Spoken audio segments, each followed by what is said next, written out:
Our next panel is Managing Greater Western Sydney's Growing Pains. How do we build a sustainable development and property sector? So to discuss this topic, our panel is Jim Betts, the Secretary of New South Wales Department of Planning, Industry and Environment, Scott Langford, Group CEO of the SGCH, Nicole Woodrow, Development Director from Landcom, and our moderator is Adam Leto, Executive Director for the Western Sydney Leadership Dialogue. Please make them welcome.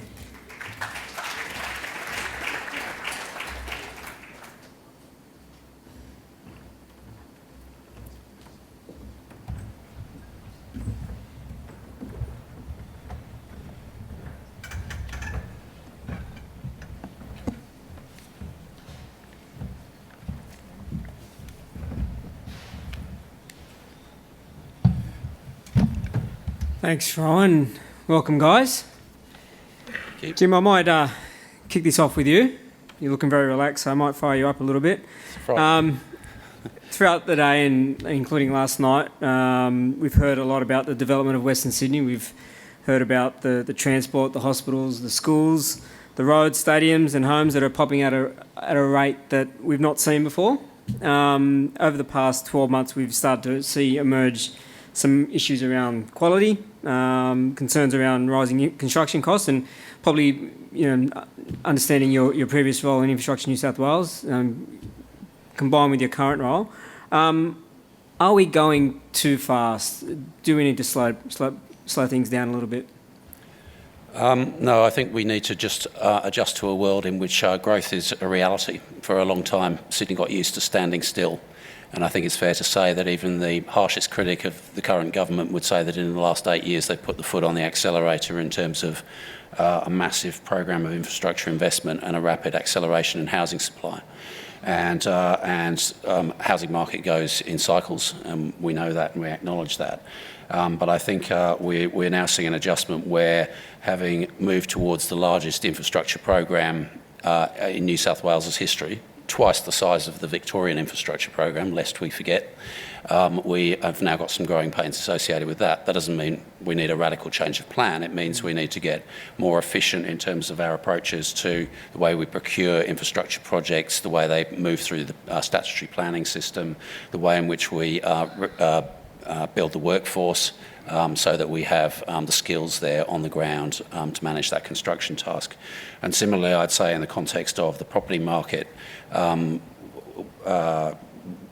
the government can't control the property market. There are all kinds of ebbs and flows in that market, it would be lovely if we could just turn it on and turn it off when we wanted to. But what we can do is make the planning system as predictable, as certain and as transparent as it can be in order to provide a framework of confidence for private sector investment.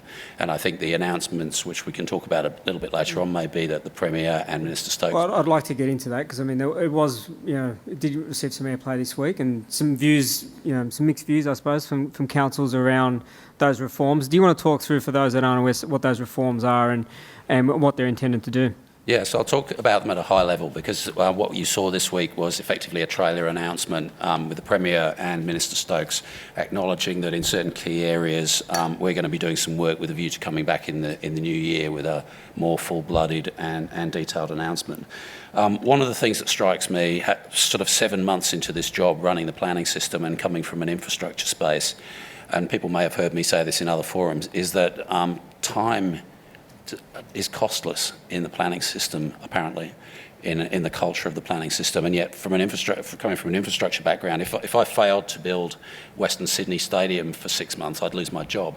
But I can see planning proposals and DAs getting lost in the system for long periods of time. So transparency is not just about an end in itself. It's actually about driving accountability and driving outcomes. So as I'm now getting the management information presented to me, and so is Rob Stokes, which shows that it backs in the fact that some good reform was done under my predecessor, but there is still, in far too many cases, proposals getting lost in the planning system, and nobody is taking accountability for that, whether it's referral agencies, whether it's local planning panels, whatever it might be.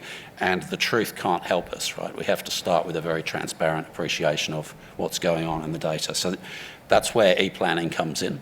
But the department can't just sheet home accountability to local government without itself buying into that same level of public scrutiny and accountability for its own performance. We cannot continue with this polarisation around the question of contributions, and I think that to a great extent the perfect has been the enemy of good in this space. We need to have something which, like any good tax, is relatively predictable, relatively easy to administer, and relatively understandable for those on the receiving end. And if we try to tie everything down to every specific infrastructure plan, every specific infrastructure project, we'll come unstuck. And the last point is around, and we'll come back, there's many other points to make, obviously, is around what you heard from Rob Stokes this morning, which is around the primacy of design, public open space, excellence in terms of architecture, and obviously the basic integrity around construction, because without those things we lose the social licence to grow. So that's a bit of a speech. I do want to circle back to the design issue a little bit later, but Scott, Nicole, back to the first point around how we manage this growth and what we're seeing in infrastructure and development. Do you agree with Jim's sentiments around keep it going? Oh, absolutely. I just want to mention that from a Landcom's perspective, being the state development arm, the planning uncertainty is a huge risk that we see in delivering residential outcomes in Western Sydney.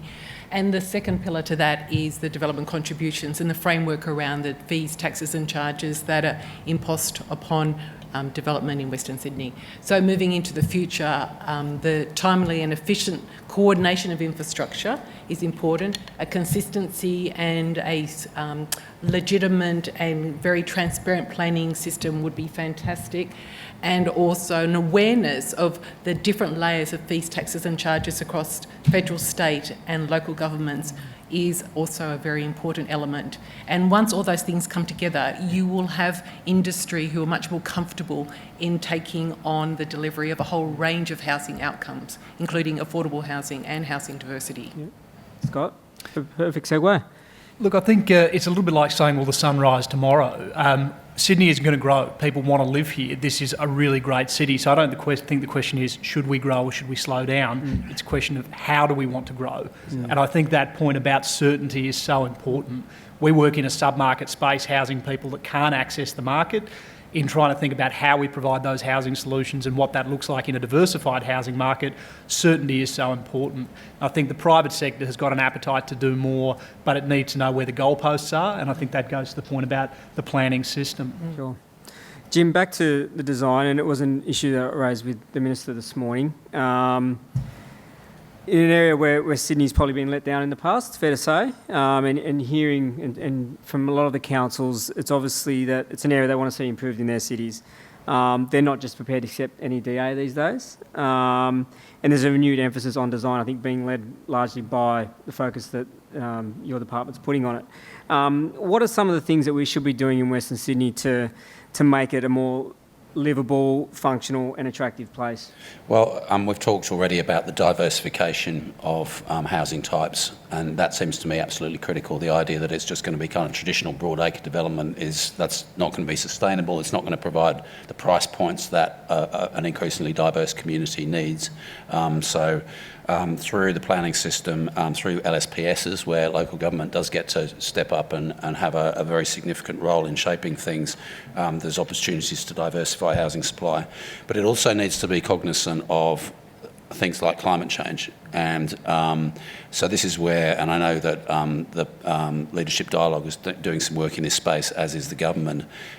We cannot have the old paradigm of, eveless houses basically, absolutely conjoined with hard stand, with no trees, with no water in the landscape. In the context of climate change, in the context of drought, in the context of everything else, we are condemning future residents of Western Sydney to live in a world where they move to the west for affordable housing and end up running their air conditioning units all day and have to drive 60, 70 k's to work. So that's not a sustainable model. So, and also those people going to want to go to the toilet at some point, right? So we're going to have to build some wastewater infrastructure for them. So this is where groundbreaking stuff around, which shouldn't be groundbreaking, but is around water treatment, recycling of water in the landscape to increase tree canopy and making the Western Parkland City genuinely a Parkland City, bringing down the ambient temperatures as a result, but housing typology and the way in which we configure the new estates that we roll out there is going to be a critical component of all of that. Nicole, you're out there building in Western Sydney. What are you seeing? I agree with Jim. Housing diversity is such a crucial element for us to take on board. And note that as we plan for Western Sydney in the future, our children will be the people in 10 or 20 years' time that will be buying those properties. And so what does that generation look for? And as Jim says, probably the quarter acre block is so far not in their their sights. And indeed, it's even more than that. It's more than just total home ownership. It's a whole range of cooperative ownership, shared equity, a whole new form of housing diversity. So an element of that is physically what the building looks like. Another element of that is actually the price point you buy it at. But another element of that is how do you have equity in that? You know, do you own it all? Do you have a shared equity? Is there now a cooperative model where like-minded people all gather to live in a place that meets their needs? So I think that's a wonderful and exciting opportunity. And I think that's something that Landcom's very keen to explore, and we are doing some demonstration projects to look at new tenure models. So I think that's really an important point. And also to Jim's point about the urban heat island, absolutely, we just have to do it in such a whole new way. We need to think about what type of landscaping, how we can really use good spaces and make them almost, incidental sort of social interactions as well as active spaces, and just think about how people are going to actually engage with each other in the future. So how they live and how they engage. On housing diversity, you made a good point when we spoke a couple of weeks ago about the role that housing can play in helping influence demographic and city aspirations. For instance, if cities are aspiring to attract professional executives, then they have to build executive living. Do you think there's enough understanding at a local and state level of that role that housing can play? In terms of placemaking? Yeah, and having a whole rate, absolutely.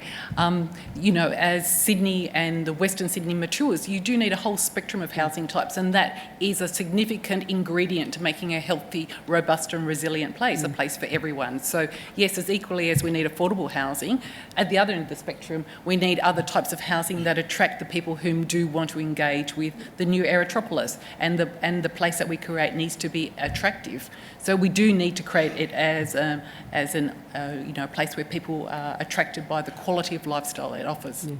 Scott, we heard from Christopher earlier this morning about the Dialogue's new social housing target. And I know you toured with him in East London, so you're probably well versed on it, but the idea of having Metro West stations designated minimum 30% social housing is potentially an ambitious target, but one that we think is achievable. Where do you see it? Too ambitious? Not ambitious enough?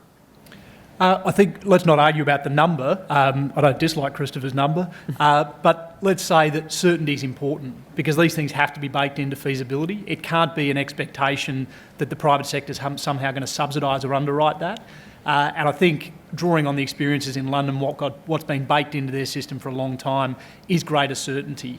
And it allows everyone to coalesce around how you actually deliver that, what the economics of making that work looks like. And then for a community housing provider, we can work to look at what are the gaps that need to bring subsidy in to actually deliver that and then contribute to that greater sense of place, because we want a mix, a diversity of housing, which means housing for lower income households. It also means housing for higher income households. It's not just a typology of building, it's also who's living there. And we don't want homogenised zones where you are really defined by whether you can afford to live in this zone or not.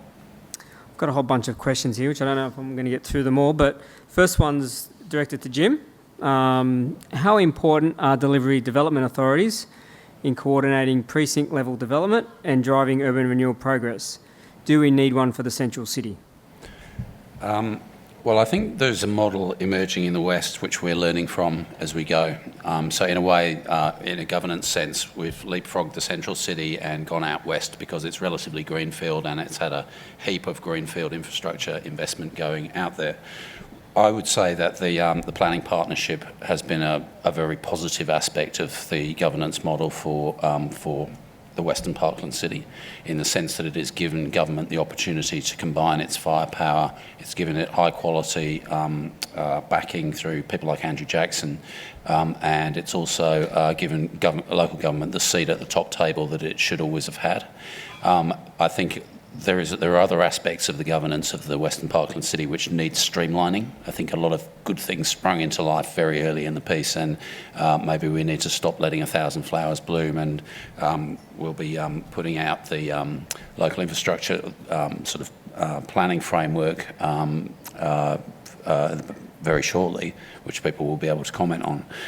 But as far as the central city is concerned, the exercise that we've undertaken for GPOP, which you've heard me talk about previously, has illustrated the fact that you can't plan effectively for the number of development fronts that we have in that central city without getting 30 different government agencies in the room, and that's before you get to local government. So it does suggest that, and the endeavour there, as many people in the room will know, will be to retain the social licence to grow in the central river city by timing infrastructure investment in a coordinated way across the whole of government, and then properly sequencing the development fronts in such a way that the community isn't left with density without supporting infrastructure and therefore a compromised neighbourhood character or a compromised lifestyle. And the Place Impact Compact was designed for that very purpose, right? Exactly, but it's a planning instrument. It's a kind of strategic planning instrument, and if that's the level of intensity of collaboration that you need just to do the planning work, then imagine what the implementation is going to look like. So I suspect that there is going to need to be a piece of governance which sits over the top of that central river city, working in partnership with councils sitting together in a collegiate fashion to make sure that everything is dropped in the right sequence, consistent with the plan that's emerged from the GPOP, Place Infrastructure Compact. And I've got one for the panel around councils are finding they are limited when it comes to urban cooling by planting trees by road safety guidelines for nature strips, etc. How do we strike the right balance? So, Jim, I think to your point earlier, obviously the government's got a big focus on greening Western Sydney. I think the Premier's priorities listed 5 million trees by 2030. Yep. To do that, they need to go somewhere, not just in parks, but they also need to go along the hot areas, mostly roads. Based on this question, it sounds like there's some issues in terms of the regulatory stuff around roads. How do you see getting that balance right between councils actually implementing the Premier's priorities and the ambition to start greening Western Sydney? Well, I just want to say about Premier's priorities, and we've got two in our cluster. There are 14 overall, but we've got two. One is around tree planting between now and I think 2022, which is to get 1 million trees planted, and another is about significantly enhancing public access to high quality public open space. The thing about those Premier's priorities is they're not some politically correct tick box bit of virtue signalling. They're actually designed to take on problems which are wicked and break the current business model in order to achieve an outcome which would otherwise be unattainable. So when you look at the transport system's take in terms of the amount of publicly owned land in Sydney, it's a huge proportion. So if we don't have transport agencies that are supporting the objective of increasing tree canopy and are actually actively participating in the process of clearing trees, then that is going to be very problematic in the context of the Premier's priority. But what it does is it gives us a direct line of sight to Cabinet and the opportunity to change those policies. So it's early days at the moment. We're setting up the metrics, we're working out how to measure stuff, but there are policies which are currently being pursued by councils across Sydney which are deeply inconsistent with where we want to be in terms of tree planting, and those are going to have to change. I could add something there.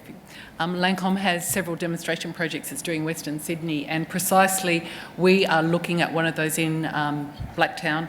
And we've been working quite closely with Blacktown Council about this very reason of looking at the current road reserves and how we can reallocate space within those road reserves between planting out green grids, if you like, to reduce the urban heat island, and look at ways that we can still achieve as much on-street car parking as we did before, but also still allow the, obviously the required vehicle movements to use the existing carriageways.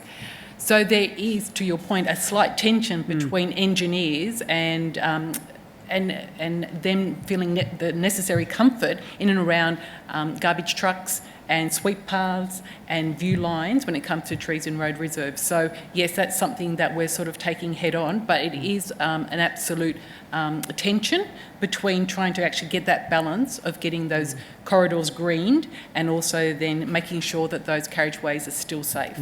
And I think to Jim's point, I think it's reassuring to know that those priorities aren't fixed and that they are more as an opportunity to address some of the issues that are going to come up during these processes. So I'm sure councils will be in contact with your department if they're not already, Jim. Well, they are. So great. Yeah. I've got a question here about Pyrmont, which is probably not Western Sydney yet, but Some people think it's Western Sydney. I suppose the sentiment is, are we starting and using Pyrmont as the backdrop? Is there a disconnect between the vision that's being set at a strategic level and what's being approved by councils or planning panels in this instance? And I think ties back to the point that both Scott and Nicole made. Is there enough certainty within the property industry?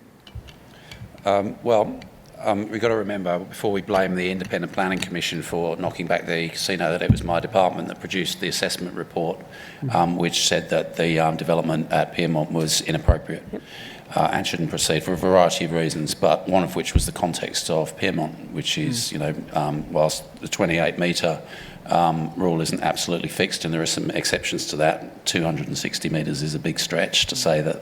I mean, if that's not inappropriate development, what isn't inappropriate development kind of thing. So nonetheless, Pyrmont is a strategic part of the city along with broader Bays East and Bays West precincts, and those need to be looked at.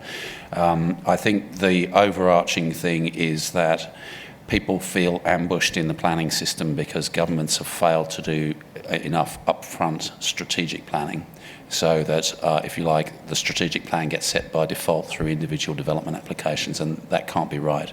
So what the discussion around Pyrmont now and around Rozelle and around Glebe and around Blackwattle Bay and so on needs to be one in which people get in the room early and say, what does good look like, what does acceptable look like, what are the great outcomes for these places, knowing what we know about the relocation of the powerhouse, the redevelopment of the fish market site, the construction of the Metro West station and the various other transport interventions in that precinct, and what is likely to be permissible in terms of community sentiment, what public open space is required, what are the broad envelopes for acceptable FSRs and height limits and so on, so that we don't suddenly go 44 months into a planning application, oh my God, we were never going to approve a 236 metre tower in Pyrmont. That can't be a good way to run a planning system. Scott? I mean, I think this goes to the point about planning certainty, and I think that the 30% target around the metros you mentioned would be great, but if it remains as an ambition, as a target, and never translates, then we have a real disconnect. And I think that's why it has to be set at the outset. You need that certainty. So it's not subject to 10 other things happening in the process, because everyone gears around it from the beginning. And I think that if that level of consultation is done up front, if developers are aware of what that expectation is, then you can run that process through to the end. You'll actually get the housing outcomes, because at the end of the day, what we want is keys indoors from a diversity of different household types. And if you just leave it as the ambition, which is our experience of a lot of the targets and aspirations for affordable housing at the moment, are not translating to enough keys indoors across the state. Nicole? Just to add to that, absolutely from a development perspective, obviously uncertainty, planning uncertainty and risk is just a disaster. So we're looking at new projects to acquire now, and we're not sure exactly what particular planning processes, rezoning process we need to take into account. So precisely that. If there was much more certainty and the alignment between the strategic and statutory processes, so it's clear, we knew which pathways were available, we knew what costs were attributable, it would be a far more efficient system. So I think we're working towards that, and it will be wonderful when they align. I think we're just going through the growing pains of having those two systems align. We'll get there. So can I just say, people are very critical of the planning system, and generally speaking, they get more critical when their proposal gets knocked back than when it gets supported.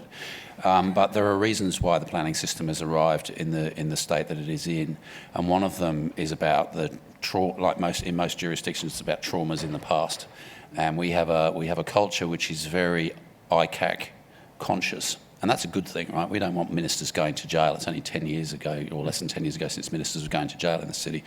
But where that means that people retreat behind probity and don't have discussions around what's likely to be permissible, well, no wonder we have an unpredictable and surprising planning system. And the private sector feels it's got uncertainty and it's got cost it incurs, and that time is a sort of infinitely elastic concept. So there is a culture change that needs to be. We need to be bolder in terms of preparedness to have those upfront conversations. And government. One of the things about New South Wales is, it doesn't feel like it may be day in, day out, but this is a jurisdiction where the government is still interested in long-term strategy. So we've got the Greater Sydney Region Plan, we've got the State Infrastructure Strategy, we've got Transport Plan, we're working on a housing strategy, a waste strategy, we've got an electricity strategy out under Matt Keane's leadership last week. We are pumping out strategies, and these need to be the opportunity to bring to the front end of the planning system the difficult conversations about what the trade-offs are between social and affordable housing on the one hand and mainstream housing supply, not getting out the baseball bats at the back end of a DA process. Can I just add there, I think there's also a tension where we need to allow those in the planning system that are administering it to exercise some level of professional judgment. You can't codify everything. And if we're going to have good design, if we're going to get those good outcomes, there needs to be an understanding that creates enough certainty but still allows that to be interpreted. And I think the default position could be back to that sort of tick box assessment, and that might get things through quicker, but I don't know it'll get better outcomes. So it's a challenge. And and then it'll eventually invite a correction in which we go to the other extreme. So one of my observations coming in fresh to the planning system is we've had violent series of corrections between centralisation, delegation, rules-based, judgment-based. We can't just have this constant flip-flopping. We've got to find a happy medium which is sustainable, because that goes to the question of uncertainty and unpredictability. And speaking of corrections, and I know I'm up against the clock, so I'll be quick. A few years back, housing affordability was arguably the biggest issue in Sydney. It's calmed down a little bit in recent times, but the RBA has recently warned that a combination of continuing interest rate rises, increasing population, filled with increased demand, will still soon start impacting supply, and that affordability is going to start going through the roof again. Thoughts on that view? Correct, incorrect? And if it is, what are we going to do about it? Housing markets do not operate on purely a supply and demand response. And I think it comes back to that aspect of being intentional. Supply is definitely a part of it, a part of the challenge, but the easing and affordability has been at sort of the macro level for lower income households in Sydney. They are being increasingly priced out, or they're having to travel greater distances, or they're in unstable housing. And for the people at the very bottom end, those that are falling into homelessness or are really struggling, it is a very difficult city to break that cycle if there aren't the opportunities. So there needs to be a series of structured interventions. It needs to be brought into some frame of certainty. We need to put keys indoors at that end of the market, and then the broader market response can... Any ideas on what those interventions might be, Jim? I was hoping Scott might tell me. We'll have a longer chat afterwards. Jim, I've got a list. Yeah. We're talking about attempting to declutter the planning system, so we're not going to solve all the problems through tweaks to the planning system or adjustments or reform to the planning system. There are big issues on the demand side about people's willingness to spend large proportions of their household incomes on housing costs, which is fueling inflation in the market. And what we can't have is open slather where we just allow development to rip and sacrifice the parameters around design and neighbourhood character and those other things, because that will eventually catch up with us. But where we can tune the system to be, again, going to that point, predictable, in the sense not necessarily of knowing exactly what the outcome is going to be, but reducing the number of surprises and reducing and improving the transparency and administrative efficiency of the thing, that will help. And getting some solid legible policy in terms of housing diversity and the role that social and affordable housing can play in it will be crucial. And I continue to say publicly the social housing funding model in this state is broken. Okay. Nicole, you can have last word. Oh. Some big words there from Jim. Just on the supply side, I think it's also worth noting it does take a long time to get a site acquired and then keys in the door, so to speak. As you know, it can be up to 7 to 10 years. So yes, we may be seeing that the supply might be dropping off, and as that drops off, there's sure to be a demand and prices to go back up again. So just be mindful that there's a cycle going on. There's macroeconomics that are affecting that all the time. So it's just not something that is easily switched on and switched off at any given time. So that's important. So that's one element. And the other element is, yes, that we do need to have a really good conversation about how we create value in the system so we can intervene in the market and create more affordable and social housing. So capturing the value is one thing, but I think we also need to have a conversation how you create the value so the industry can pick up some of those opportunities to deliver through supply, social and affordable housing too. Guys, I think we're out of time. Thank you very much for your honesty and insight. Guys, please put your arms together and thank Jim Betts, Scott Langford, Nicole Woodrow.